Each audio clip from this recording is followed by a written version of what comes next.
Hello everyone, my name is Piers Ridyard, and today I'm doing a roundtable with Matthew and Russell, and we're talking about the transaction manifest and the transaction model on Radix, two really cool topics. So let's start with what is the fundamental difference between our Babylon transaction model and everyone else?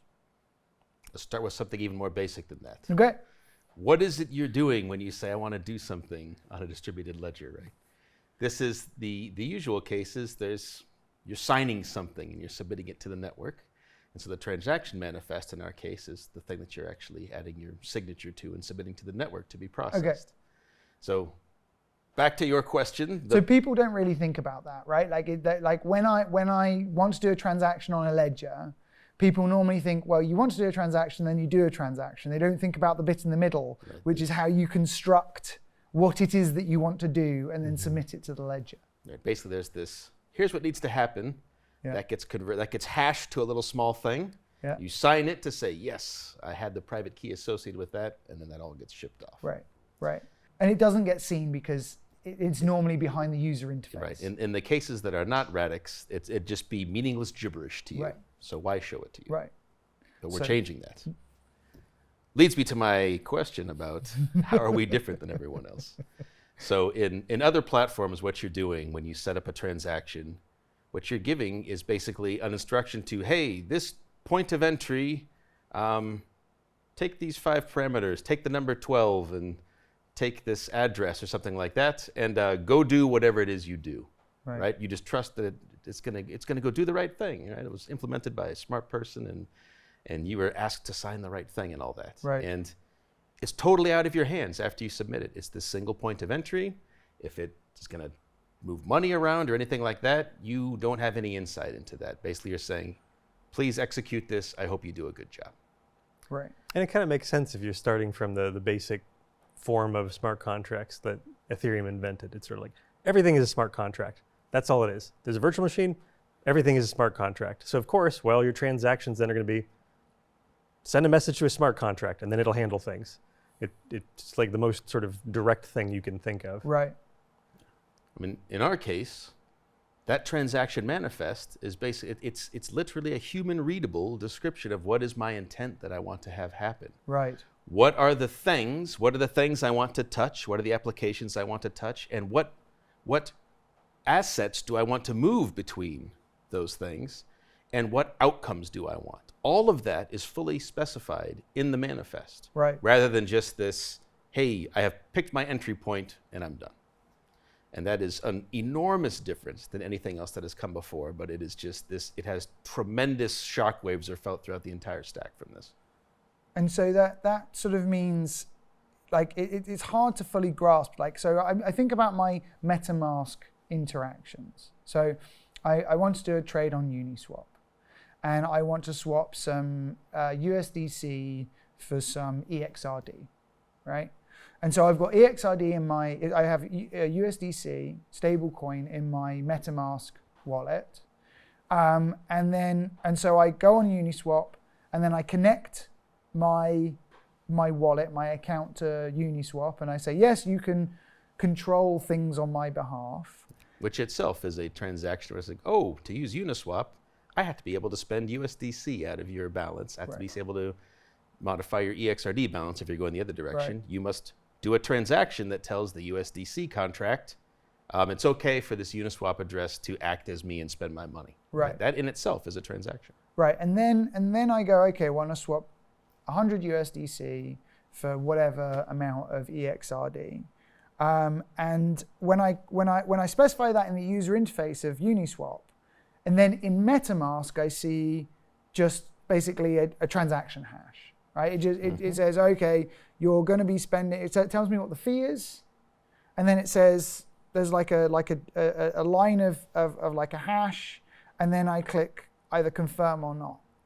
But the thing that I think I'm understanding here is that there is no real link between what you're doing in MetaMask and what you're trying to tell the smart contract to do. As in, like, you're kind of... None that you can see, certainly. Right. And you're only getting to say, whatever that smart contract, like Uniswap was designed to say, well, here's how you can interact with me. You can send me one asset and say, give me as much as you want of the other. There's these very few interface points, and you just hope that it does the correct thing with the money underneath that. Right. And so you're basically, and this is why you see some like man-in-the-middle attacks, right? Where you can pretend to be the Uniswap interface. It looks just like Uniswap.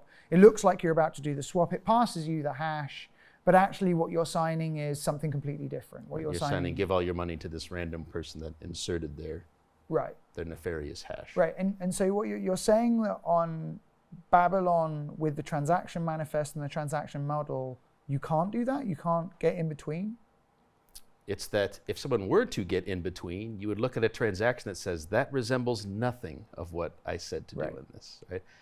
And you can think of it as, if I'm using Uniswap, I'm going to see something like 100 USDC will leave your account. It will talk to something called Uniswap. It will emit 200 EXRD, whatever it is. And you will have also this line of, it is guaranteed you will get at least 200, for example. Right. If a user pays absolutely zero attention to what they're signing, then of course it is possible to sneak something in front of them. Right. But and this, of course, leads to thinking, oh, well, what if somebody made something that looked like the Uniswap? Well, not exactly. We think of these things. We do have things where the wallet will recognize, by the way, you've never interacted with this DApp before. Is that expected or not? That sort of thing. Those are extra controls. Okay. But the important thing is the manifest at least lets you see you're taking this out of your account. It's being sent here. You're in control of what's being sent. And this is coming out, and it's being deposited into this account you control. And you can guarantee that it's being deposited into this account you control. Right. Else fail the whole thing, regardless of what the nefarious transaction designer did. And what you're signing, is that actually the intent? Is that actually then going all the way cryptographically to consensus and to the Radix engine and all that kind of stuff? Like that all gets serialized to a more compact form. But you can go the other direction on that, so you can view it in the wallet and say, okay, I can see this as a human. I can look at this and say, I understand all these calls that are being made. But yeah, it just serializes that to a more compact form. It gets signed and it gets submitted. And I think this is an important point that you started talking about, that you're, how do I put it? Ultimately, a transaction is an instruction to the network. Like I'm signing this thing, and that then authorizes thing. It's a signature is just a proof that you are you, and you are the one submitting this thing. And ultimately, it's instructions to the network. And there are many forms that those instructions could take. This isn't this isn't dictated by consensus or anything like this. It's kind of a choice you make at an application layer of when you're designing the network. Of what do transactions mean? So as I was saying, if you start with the model of smart contracts, like, well, the most simple thing is, from a technology point of view, is an instruction to a smart contract. That's what you tell the network, is tell that smart contract this. Whereas it's kind of like what we've done with Scripto, because Scripto is about creating a language that allows the developer to write code in the terms that matter to them. Right. They can manipulate assets. They can build in the way that they would whiteboard it. The transaction is kind of a similar concept. It's the idea that ultimately a transaction is always going to be a thing that an end user will be signing and submitting to the network.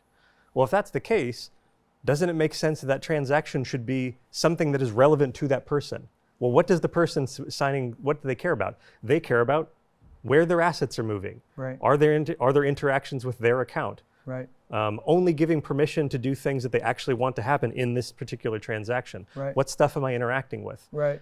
They care about sort of this is actually where the transaction manifest, I think, the concept originally came from, was this idea of asset flows, of being able to sort of describe movements of assets, because we'd already committed to this asset-oriented approach. Our platform has native assets, so it's like, it just makes sense that you should be able to kind of click different components together. It's like, if an asset goes into this component, some assets come out, why can't I just put that into the next thing? Right. That's the nature of atomic composability. And those two things don't need to know about each other. Right. Uniswap just says, hey, I've given you back your XRD. I will now take that XRD and put it into, Maker or something like that. So it was one of these laws of physics things again, because it started from this point of view of like, well, we know we want assets, we know we want composability, we know we need to be able to describe the intent of a transaction so that our consensus algorithm can shard it and do all that kind of stuff. Right. But what we sort of discovered and underappreciated for a long time was the fact that that description was also what users cared about. Right. It was the idea that, like, ultimately a user cares about, I'm not, a swap, like you said as an example. Right. A swap, the user is not thinking of this as, okay, I'm giving permission to that token contract for this thing to spend on my behalf, and it adjusts some internal balances, Right. and then we call that a swap. Right. The way they think of it is, I pull my wallet out of my pocket. I mean, physical wallet, I'm thinking, you pull some dollars out of it, you put that on the countertop. Yeah. Someone has the authority to take that, do something, they give you some change back. You take that, you put that back in your wallet. Yeah. Well, as it turns out, if you're writing transactions around assets, that's naturally what you get to. And that's why we called it a manifest, because it's a line-by-line description of what shall happen in what order.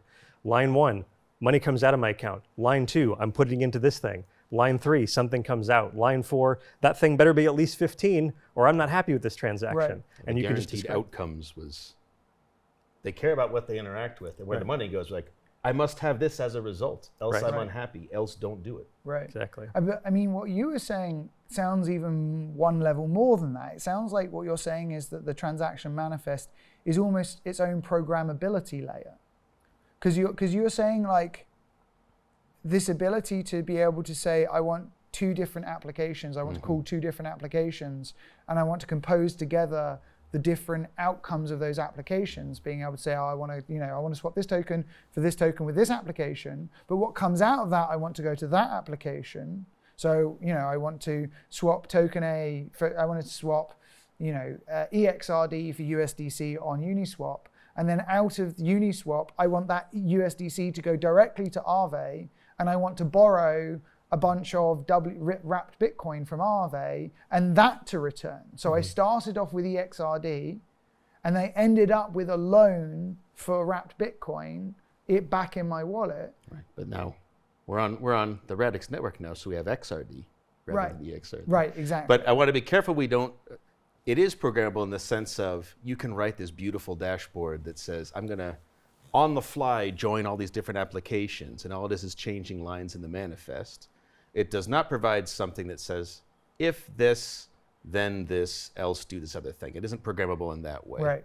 But as far as, is it on the fly customizable, and can I bring up, like, you could build website products that do nothing more than build clever manifests. Right. Never understand a single line of scripto code. You Right. don't have to. Right. Yeah, it doesn't have loops and all this kind of stuff. It's basically, it's very serial. It's just it's not really programmability so much as it's a manifest. It's just Right. a description of, like, this is what shall happen. Right. With an eject cord. If it's like, by the way, if this guaranteed failed, forget it. Right. Right. That's the only control flow you can think of in there.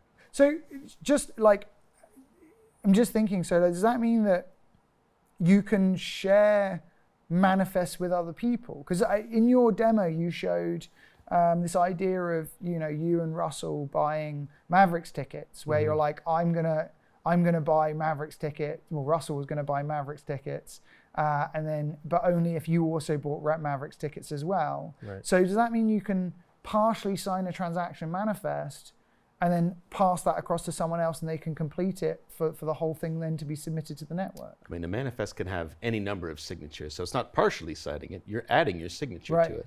But in the case of that Mavs tickets example, Yeah. in order to do it, we were both pulling something out of our accounts. And so while Russ's signature was on there, if he went to go try to run this, that would fail because Matt's signature is not on Right. there, so then nothing happens. It's all Right.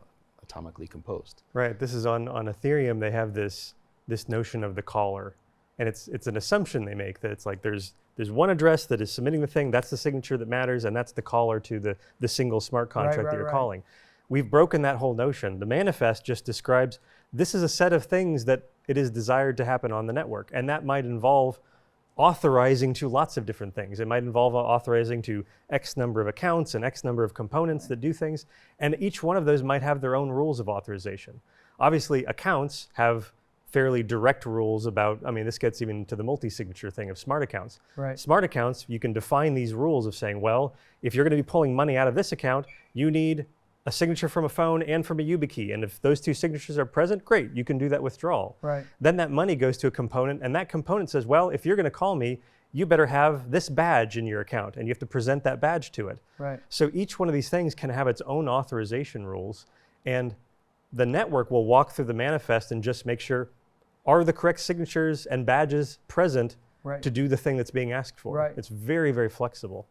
And this removing that the caller is the actor was a very intentional decision, Yes. because the amount of money that has been lost to this pattern for admin, and it's I totally see why you got into the pattern, Right. but as complexity grew, so many hacks arose because it's basically like a privilege escalation Right. attack. You were able to fake them into thinking, oh, this was the admin talking to me, and hence you gave them all the money or you minted all the tokens or whatever it was. So we said, let's just do away with this entirely and give you this whole new powerful system guaranteed thing of access rules, which also gave us this nice benefit of delegated fees, which developers have wanted forever on how can I make it so the users of my system don't need the platform utility token in order to do business with me, right? Right. How can I pay their fees while they still sign something? So what does that mean practically? What does delegated fees mean practically? So delegated fees is another unique to Radix feature in that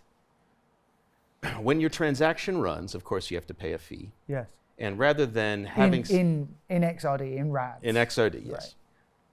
Rather than saying, oh, you have to specify up front a signature to something you control to pay that fee, which is the way it does work, say in Olympia and in Right. all other platforms, you essentially get this little loan to go, hey, we'll do a little bit of execution for you on the ARM. Yeah. And in that time, you just need to call any component that has XRD that is willing to say, hey, I'll lock a fee for you. It doesn't even have to be the fee to cover the entire transaction. Right. It's just enough to then keep executing. You might have a second thing that will also take part of the fee for you. Right. Now, in, of course, the majority case, the user's own accounts will be where the fee is paid from, and the wallet will be set up to just do this without you even thinking Right. about it. When it says, you're paying this fee, of course it just figures out that comes from your account.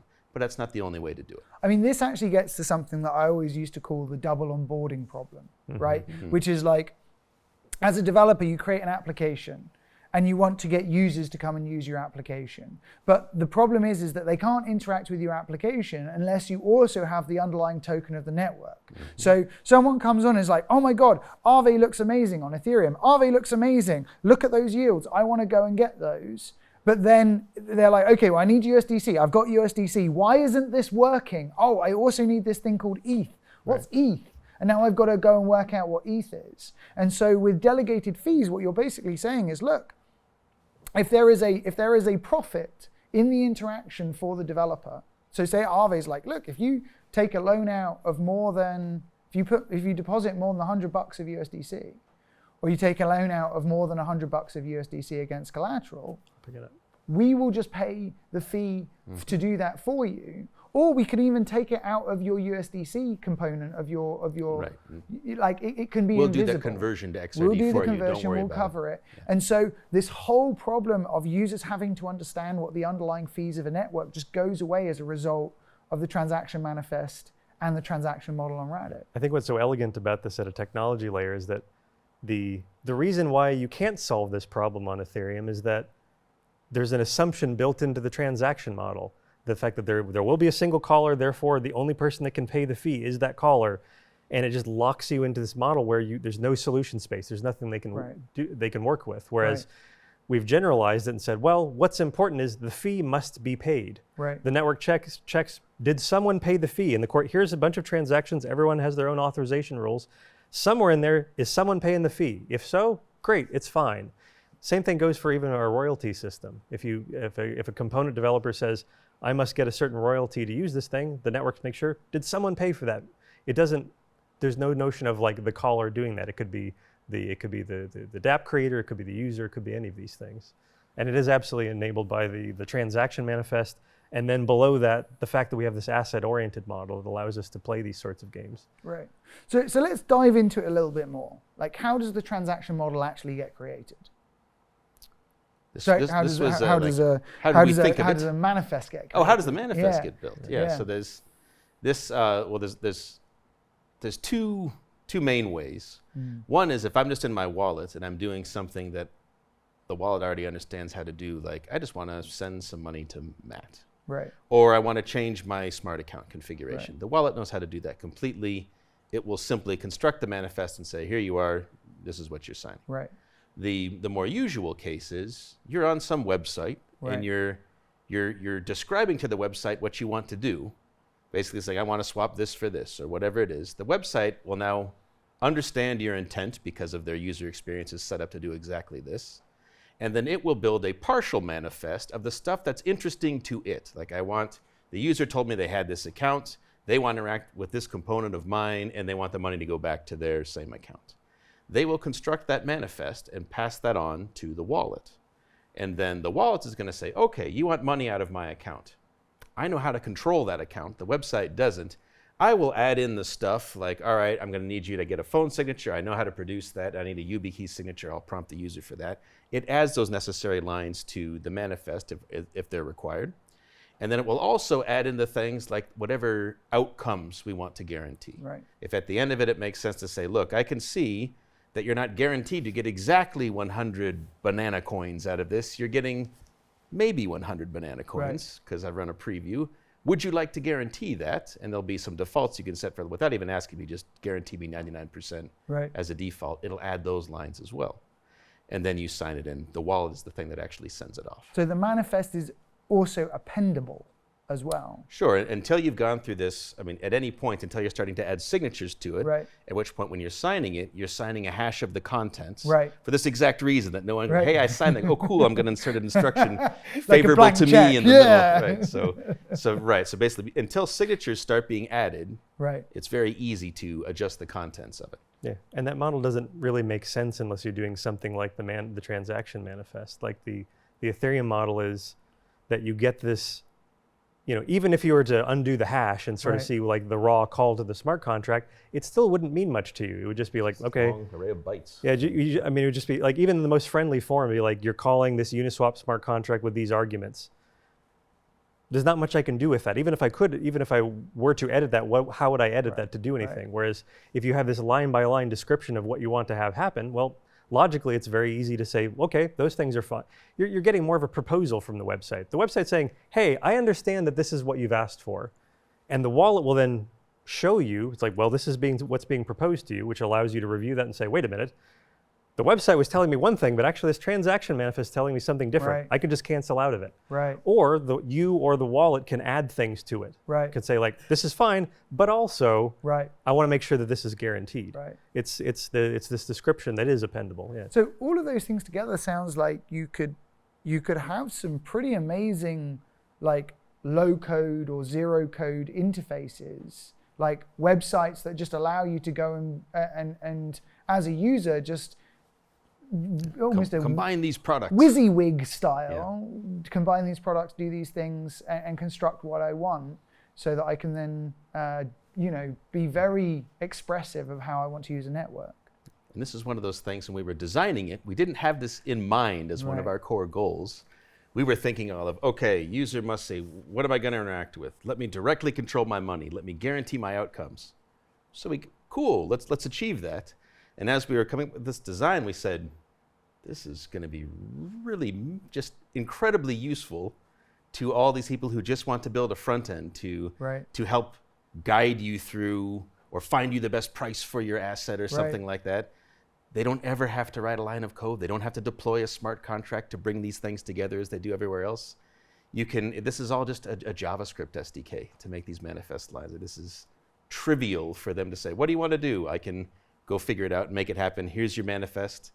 This lovely preview appears in your wallet. You go, yep, that's exactly what I wanted, and sign it. And at all times, it's easy for the front-end developer, and it's easy for the user. You feel warm and safe, and yes, I'm confident that what I thought I was describing is what I'm seeing before I sign it. That's insanely cool.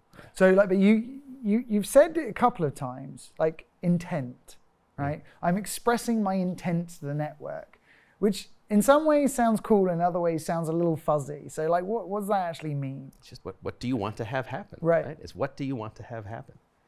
And again, everything, we didn't realize it would be as good as it was going to be. We were always thinking of this way of the user's how can we get something the user can read and the wallet can read? And then we'll somehow convert that into something that is usable by the network. And it turned out that was this incredibly direct translation because as part of the preparation for Xi'an, it was extraordinarily important that we do work at this high user level, that we say something like, I am pulling out, I'm withdrawing 10 XRD from this account. we can't get into these games of, forgetting a bit like the UTXO land. Right. We can't do things like, okay, but to get 10 XRD, I have this one substate that has 6, and this other one that has 7. Together, that's 13. I can use that and do something with the other 3. That won't work, right? This is why... It won't work at the user level. Well, certainly not at the user level, Right. but even at the network level, you have problems like famously like DEXs on Cardano, where Right. there was this constant collision where you had, I want that particular token out in my Uniswap transaction, and then by the time the next transaction runs, that particular bit of the token in the pool is now gone. The last Right. user took it, right? Right. So everything slams to a halt. You have to Right. then not only serialize your execution, you can't even build the transaction Right. until, like, you must know perfect up to the moment information. So we said we Right. have to push that down to the execution layer anyway. Right. We can't have the user transaction fully specifying it the way it does in Olympia Right. and in all other UTXO things. Right. So we have to have the execution engine has to understand it at the user level anyway. Right. So let's just go whole hog. The manifest itself, the thing that you are actually signing, will be the same thing the user can understand and the same thing the network can understand. I mean, it's so logical when you say it like Right. that, right? Like, Hindsight. yeah, because you're like, okay, I'm a user and I'm going to Uniswap and I want to swap 100 USDC for 500 XRD, right? Of course, I don't care which tokens I'm getting. I don't, Right. right? Of course, I don't care. But what everything is doing in... But you do care more than, hey, swapping thing, please do this, I trust you. Right. Yes, you care that you get back. I want the 500 XRD. I want the 500 Which XRD. particular 500 XRD? Yeah. Right. I'm Don't not care. fussed about. Right. And so like you, and this is the thing, this is one of the key things that we did, right, was because to get state sharding, you have to have a generalized UTXO model. This is like quite deep stuff, but to get that, you have to do that, which means that you do have to do state management at quite a granular level. Right. But forcing that into the execution environment from it, or the user To the user environment, environment, yeah. to the user environment means just insane. Like you can't have contentious anything, basically. Everything has to be non-contentious. So you can design with intent. You can have contentious stuff that can still run perfectly fine. That means that it will either succeed or fail only based on whether or not the intent is met, not whether or Right. not the particular substates were Like there. if the Uniswap pool has run out of sufficient XRD to Right. service your demand, Right. of course the later one loses, Right. as it should. Right. This is why I like the word intent for this, because it's sort of splitting the difference between the Ethereum model, which is much more constraining than intent. It's more like a request. It's just sort of, it's a trust relationship. You're saying, I wish to call, this is the thing I'm going to call, and I trust that it will do the right thing. This is not, you don't have very much say in this. You have no intent. Well, you've actually given complete permission on Right. Ethereum. You You've have given to. complete permission You have for to, your your balances to be updated by the smart contract regardless. And at that point, you're just trusting that the smart contract isn't going to screw you Right, over. because you had to do that. If you're ever going to interact with multiple things, it has to go through this entry point and Right. say, I believe that you will do this overall Right. thing that I want. And then if you go to the other extreme, you get the Cardano model that Russ was mentioning, which you're Right. saying you're going way below the intent level to saying, you're not specifying what you want to have happen, you're saying, you're specifying how it happens. Right. Exactly. Exactly, like precisely, like you're going down and like talking to consensus. You're saying, this is how I wish to manipulate substate. Right. And as long as that's valid, Right. so that works if you're a consensus designer. You're like, oh, great, satisfied. Wow, this is amazing. You've told me exactly what to do. I can shard this, I can do whatever I want. But you need to put the extra abstraction level in there where you can say, well, no, allow the user to describe what they care about Right. and what matters to the transaction Right. without specifying the things that don't matter. Right. And then build in the rules to the system so you can translate that down to that other stuff. Yeah. My favorite analogy on this is you walk into a restaurant and you order from the menu, but you don't go and tell the chef how to make what you want. You just go, I would like this thing on the menu. Right. And that's your intent. And then that's what comes back. Like Right. it's not the closest analogy, but I think it's a good one. So like last question on this, do you think other networks can or will adopt this style of manifest and transaction model? Of course they will want to. After you use this, it's like, this is the greatest thing since sliced bread. Yeah. Right.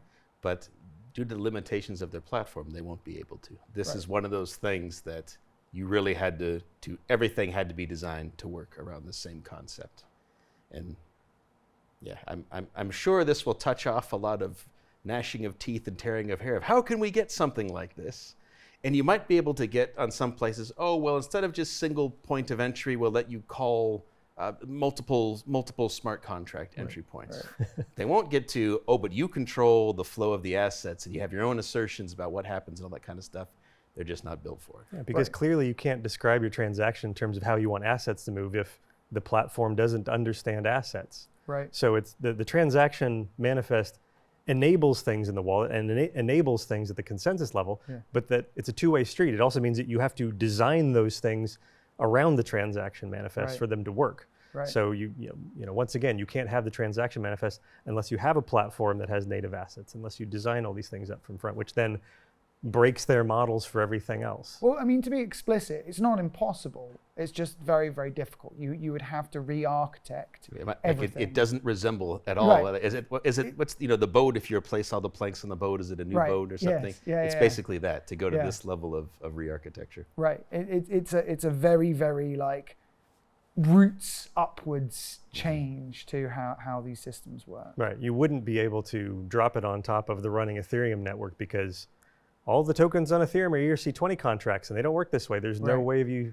specifying this kind of thing. The way that smart contracts, the assumptions they make, the way, even the assumptions they make at the consensus level, Right. like you would have to just But that's true. It's not just true of Ethereum, right? It's true. Yeah, I use it as the like, canonical it's example. Every 'cause, yeah. single network that uses this essentially architecture of a smart contract defining what a token is, Right. and then the instruction set that is in the transaction into how you interact, and the account models, and then also how the network understands assets. It's just sort You of need like all of those things. Now, if they do one of them, Right. they must do them Right. all. Right. Else right, can't In do a it. sense, like on public networks, once you launch a public network, you've made this investment in your philosophy of Right. how things work here. right, And once you've done that, you can't go back on these things because it breaks everything that has happened on that network since.